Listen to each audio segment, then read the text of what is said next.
Bonjour les amis, et on entame aujourd'hui le chapitre 9. Ça va être un tournant dans l'évangile de Luc. Chapitre 9, c'est la fin du ministère de Jésus en Galilée. Dès le chapitre 10, il est déjà en marche pour aller vers Jérusalem afin de mourir. Donc on est encore dans la Galilée. Et là, on a au chapitre 9 l'envoi des 12. Et je crois qu'ils vont rester en Galilée.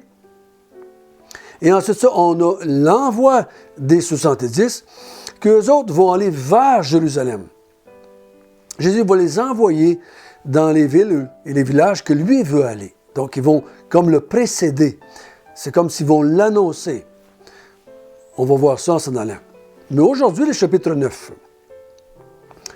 Donc, on va prier ensemble avant de commencer. Notre bon Père du ciel, tu es notre Dieu, notre Créateur, notre Seigneur. Nous te demandons que tu puisses nous aider à saisir ce que Luc voulait nous dire de ta part parce qu'il était inspiré. Conduis-nous, Seigneur. Nous voulons entendre ta voix, non pas la voix des hommes, non pas la voix des traditions, non pas la voix des convictions, mais ta voix. Au nom de Jésus, Amen.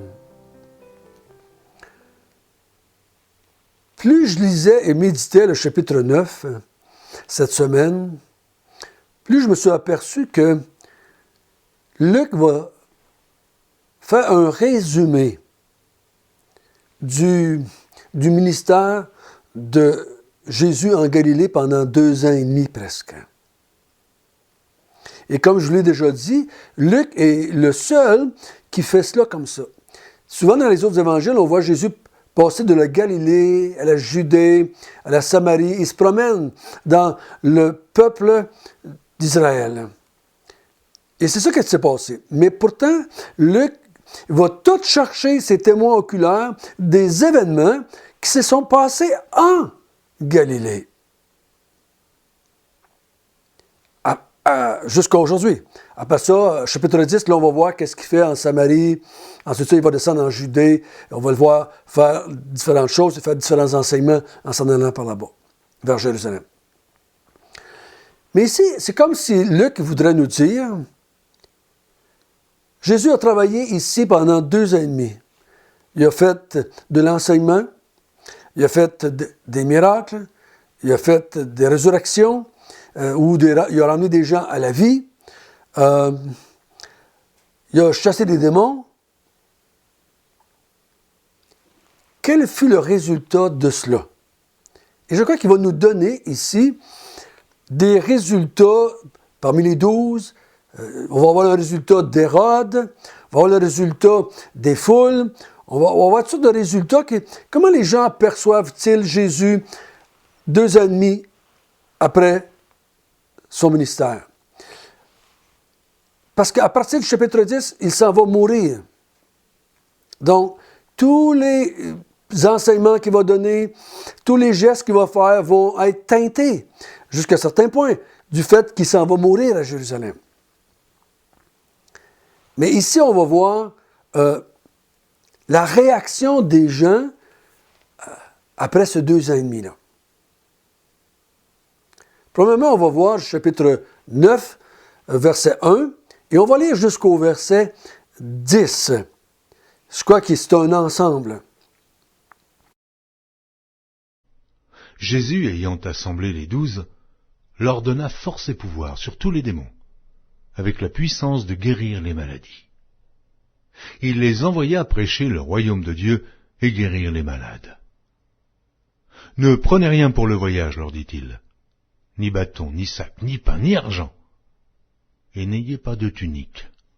Dans quelque maison que vous entriez, restez-y, et c'est de là que vous partirez. Et si les gens ne vous reçoivent pas chez eux, alors sortez de cette ville et secouez la poussière de vos pieds en témoignage contre eux.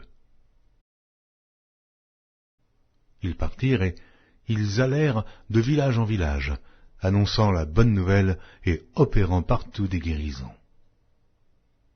Hérode le tétrarque entendit parler de tout ce qui se passait, et il ne savait que penser, car les uns disaient que Jean était ressuscité des morts, d'autres qu'Élie était apparu, et d'autres qu'un des anciens prophètes était ressuscité.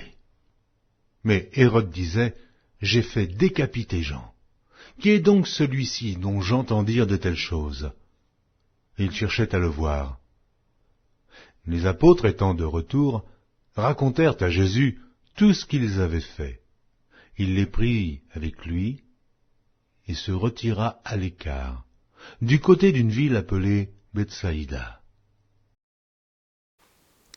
Après 2 ans et demi de ministère avec les 12, Jésus décide que les 12 sont prêts. Donc, ce 2 ans et demi-là, auprès des 12, ça les a préparés à faire comme Jésus. Donc, Jésus les prend et dit, maintenant, vous allez aller. Vous allez aller et vous allez devenir, entre guillemets, des petits Jésus. Vous allez faire la même chose que moi. Vous allez prêcher le royaume de Dieu. Vous allez faire des guérisons. Vous allez chasser les démons. Vous allez faire comme moi. De la même manière que moi. Donc, les 12, par l'intermédiaire de Jésus, et je crois qu'ils vont être aussi animés, eux autres, par la puissance du Saint-Esprit, comme Jésus l'était, et ils vont exercer un ministère de la même façon que Jésus le faisait en tant qu'homme. Et pour moi, c'est une belle preuve de Jésus qui est un homme. Il veut continuer ce qui a commencé, établir le royaume de Dieu, et en tant qu'homme, il l'a fait, et il va mettre des hommes en place pour continuer la même chose que lui. Ils vont prêcher la bonne nouvelle du royaume de Dieu, ils vont guérir des malades, ils vont chasser les démons. Et là, Jésus dit ceci, « Pendant que vous allez faire cela, n'emmenez pas avec vous un bâton, un sac, de la nourriture, des vêtements de rechange, n'emmenez rien. Partez et annoncez la bonne nouvelle du royaume de Dieu. » Pourquoi qu'il leur demande de ne pas faire cela? Voici mon opinion. Ça va être une façon de voir qui croit, qui veut écouter, qui veut s'identifier avec vous, disciples de Jésus-Christ. Vous qui prêchez le même message que moi, vous qui prêchez la repentance et la foi en Jésus-Christ, vous qui chassez les démons et guérissez les malades, comment vous allez savoir? Les gens vont vous recevoir. Ils vont vous recevoir, ils vont vous nourrir, ils vont vous habiller, ils vont vous donner de la nourriture, ils vont vous recevoir dans leur maison. Donc, ces gens-là vont démontrer leur intérêt et leur foi, ou leur adhérence, ou leur acceptation de ce que vous faites, et de moi-même, parce que vous allez me représenter. Si vous les acceptez, ils m'acceptent moi qui vous ai envoyé. Et ils acceptent mon Père qui m'avait envoyé. Donc, c'est une façon de savoir s'ils sont acceptés ou s'ils vont être rejetés. Ici, Jésus n'est pas en train de dire, maintenant, ceux qui travaillent dans le royaume de Dieu, ils vont faire des vœux de pauvreté, puis de chasteté, puis ils ne posséderont rien, puis ils vont vivre dépendamment des gens. Non. Mais à cette époque, c'était comme cela. On est dans l'Ancienne Alliance encore. On n'est pas dans le nouveau royaume de Dieu. Ce n'est pas encore prêt, ce n'est pas encore fait. Jésus doit mourir. Il doit ressusciter, il doit monter au ciel, il doit envoyer le Saint-Esprit pour que ça commence, ce royaume de Dieu-là. Donc, c'était leur façon. C'est ce que Jésus a fait. Pendant 2 ans et demi, qu'est-ce qu'il faisait? Il vivait de la part des gens.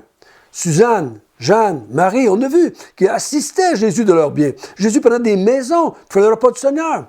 Donc, il y a des gens qui ont montré leur foi, leur croyance, leur acceptation de qui il était parce qu'ils se sont impliqués de façon très simple, matérielle, monétaire. Ils fournissaient à Jésus des choses qu'il avait besoin. C'est la même chose pour eux autres ici. Donc, il dit, quand vous arrivez dans un village, vous allez voir les gens, ceux qui vous acceptent dans leur maison, restez là. Restez dans la maison jusqu'à temps que vous serez prêts à partir. Quand vous allez être prêts à partir, bien, vous partirez de là. Et ces gens-là, bien, ils vont recevoir la bénédiction de vous avoir reçu. C'est pour ça qu'il dit ailleurs, ceux qui vont vous donner un verre d'eau en mon nom ne perdront pas leur récompense. C'est la même vérité ici. Ceux qui vous reçoivent et qui vous donnent à manger, qui vous donnent des vêtements, qui vous donnent des places pour coucher, ils ne perdront pas leur récompense. C'est la même vérité ici. C'était leur façon de démontrer leur acceptation de quelque chose. Mais il dit au verset 5, « Et si les gens ne vous reçoivent pas, qui ne vous donnent pas à manger, qui ne vous donnent pas de vêtements, qui ne vous reçoivent pas dans leur maison et qui vous chassent, secouez la poussière de vos pieds en témoignage contre eux. » Donc, secouer, c'est une pratique, ça, très, très connue, très répandue. C'est une façon de démontrer, ben, on n'a rien à faire avec vous. Vous rejetez le royaume de Dieu, vous rejetez Jésus-Christ qui est arrivé, qui est envoyé de Dieu, vous rejetez l'annonce du royaume de Dieu, mais que la malédiction vienne sur vous. Je me souviens toujours, il y a plusieurs années, il y avait quelqu'un dans nos églises, quelques hommes qui étaient venus, et c'était des faux docteurs, des faux prophètes. Je ne vous dirai pas tout pourquoi on avait jugé qu'ils étaient des faux docteurs, mais une chose qui était certaine, ils ne croyaient pas du tout aux épîtres. Les autres, ils croyaient seulement les 4 évangiles. Lorsqu'on leur a demandé de quitter l'assemblée où j'étais un des anciens, on était dehors, à l'extérieur du bâtiment, et pendant plusieurs secondes, je me demandais qu'est-ce qu'ils faisaient. Parce qu'ils étaient en sandales, on était l'été, et j'avais l'impression qu'il y avait peut-être un petit caillou, rentré entre la sandale et le pied.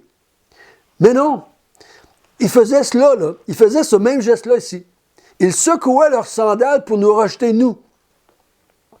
Mais ça n'avait pas de sens dans notre tête, ça ne faisait pas d'implication. Si je n'avais pas été chrétien, je n'aurais rien compris. C'est parce que je connaissais l'histoire que finalement j'ai réalisé qu'ils étaient en train de nous rejeter. Puis d'invoquer, je pourrais dire quasiment, la malédiction de Dieu sur nous. Donc, il ne faut pas faire ça. Il y a bien des façons que les gens, on peut leur dire, nous, on peut exprimer que s'ils rejettent l'Évangile de Jésus-Christ, s'ils ne veulent pas se repentir, s'ils ne veulent pas de croire en Jésus-Christ, on peut leur dire, ben, je vais quitter, je ne viendrai plus te voir, mais tu rejettes le royaume de Dieu et tu vas en accepter les conséquences. Et au verset 6, ils partirent et ils firent ce que Jésus avait demandé. Et là, il y a une réaction. Imaginez-vous, au lieu d'avoir un Jésus qui fait des miracles, qui chasse des démons, qui prêche, ils sont 6 équipes de 2, et Jésus, ça fait 7 équipes. Donc, ça a multiplié beaucoup, là, pendant quelque temps. Assez pour que Hérode réagisse. Là, on a une réaction à tout cela. Comment les gens vont réagir? Hérode réagit. Qu'est-ce qu'il fait? Hérode réagit parce qu'il entend des choses. Il entend tout ce qui se passe partout à travers le pays d'Israël et surtout en Galilée. Il dit, car les uns disaient que Jean était ressuscité, d'autres disaient qu'Élie était ressuscité, d'autres disaient qu'un des prophètes était ressuscité. Voyez-vous là, une des réactions? Au lieu d'accepter Jésus comme étant un homme ordinaire rempli de la puissance de Dieu qui est en train d'établir le royaume de Dieu, leur façon de réagir à Jésus et son ministère depuis 2 ans et demi, c'est qu'ils vont dire, c'est d'être quelqu'un de ressuscité. Jean, Élie, un prophète de l'Ancien Testament, n'importe qui. Mais ils refusent Jésus comme étant le Messie envoyé de Dieu.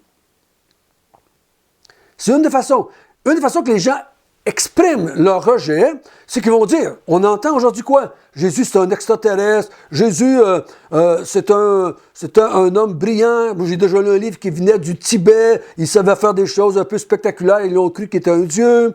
D'autres vont dire que c'était un réincarné. J'ai déjà lu un livre que Jésus s'était réincarné 7 fois. Et c'était la 7e fois, là, sur la terre, et là, il pouvait faire des miracles. Il n'était pas Dieu, il était juste un réincarné. Il y a toutes sortes de façons d'expliquer la vie de Jésus qui est spectaculaire. Ces gens-là vont dire que Jésus faisait tous ces miracles, tous ces démons, toutes ces choses-là. Mais au lieu de dire qu'il était l'envoyé de Dieu, le Messie promis de l'Ancien Testament, mais ils trouvent une autre raison, une autre façon d'expliquer la vérité. Mais Hérode, lui, il veut le voir. Mais il ne veut pas le voir pour croire. Il est juste perplexe. Et je crois qu'il y a un peu de crainte, parce qu'il se demande si c'est pas Jean. Qui est-ce que c'est ça? Si c'est Jean, oh, je suis mal pris, je l'ai fait décapiter. Donc, Hérode ne démontre pas ici une bonne réaction. Donc, c'est une des façons que les gens ont réagi à 2 ans et demi de ministère, c'est qu'ils ont essayé d'expliquer une autre façon que de dire qu'il était l'envoyé de Dieu, le Messie. On ne voit pas ici, mais ailleurs, c'est marqué quoi? Les dirigeants ont dit, il fait toutes ces choses. C'est pas un prophète ressuscité. Il fait ces choses par la puissance de Béelzébul, par la puissance du diable. Mais vous, c'est une autre façon. Si tu ne crois pas que Jésus est Dieu fait chair, qu'il est l'envoyé de Dieu, qu'il est le Messie promis de l'Ancien Testament, qui vient établir la nouvelle alliance, le royaume de Dieu, dans cette nouvelle alliance-là, mais tu vas être obligé de trouver une explication à ce Jésus historique, parce que tout le monde croit que Jésus est vraiment venu sur la terre. Peut-être tu dis, oui, il était là, sur la terre, il y a 2000 ans, mais ce n'était pas Dieu. Il va falloir que tu expliques pourquoi des centaines de milliers, et peut-être même des millions de gens qui vivaient en Israël, eux autres savent que Jésus est venu. Au point qu'ils ont compté un paquet de menteries sur lui, mais il était là. Et il a fait cela. Ils sont même venus à dire, et oui, c'est vrai qu'il fait des miracles, mais la puissance du diable. Voyez-vous? Il nie pas qu'il fait des miracles, mais ce n'était pas par la puissance de Dieu. Donc les apôtres, après avoir fait cela pendant un certain temps, ils reviennent au verset 10 et ils disent à Jésus tout ce qui s'est passé. Et Jésus les prend et les amène ailleurs pour un temps d'arrêt, un temps de repos, de dépôt, dans la ville de Bethsaïda, au nord de la mer de Galilée. C'est vraiment une des réactions. Vous savez, des fois, je dis aux gens, même si Jésus serait ici sur la terre, et qu'il ferait tout ce qu'il a fait, comme dans le temps, la grande majorité des gens n'accepteraient pas qu'il est Dieu fait chair, qu'il est le Messie promis de l'Ancien Testament au peuple juif. Ils trouveraient des explications. Ils chercheraient des manières. La plupart des gens que je connais, pas la plupart, il y en a beaucoup de gens parmi, je les connais, ils vont dire, « Ouais, mais Jésus, oui, il était là, mais tout ce qui est écrit dans la Bible, ça a été exagéré par les disciples, ça a été inventé, ça a été amélioré par les disciples. Il n'a pas vraiment fait tout cela. » Et vous, c'est une façon de dire. « Ah, la Bible, ça a été traduit de plusieurs façons, ça a été changé. » Donc, ce n'est pas vraiment vrai. C'est pas vraiment vrai. Parce que vous savez une chose? Ça fait 2000 ans que Jésus est venu. Puis on en parle partout sur la terre encore. Il y a des milliards de gens qui voient Jésus soit comme un grand prophète, soit comme un homme de bien, soit comme le Fils de Dieu, soit comme étant le Messie. Donc, on ne peut pas nier qu'il était là et qu'il a fait des choses très spéciales pour qu'on en parle 2000 ans après. Fais attention, de la façon que tu vas interpréter sa vie, ça peut te sauver ou ça peut te condamner. Notre bon Père du ciel, ô Seigneur, tu as donné des preuves d'une façon flagrante. Tu n'auras pas pu faire plus que tu as fait. Tu as transformé le peuple d'Israël par les guérisons, par le chasser les démons, par l'enseignement. Tu as transformé un peuple. La majorité t'a rejeté. Mais il y en a un groupe qui t'a accepté et qui va être sauvé. Gloire à toi, Seigneur Jésus. Amen.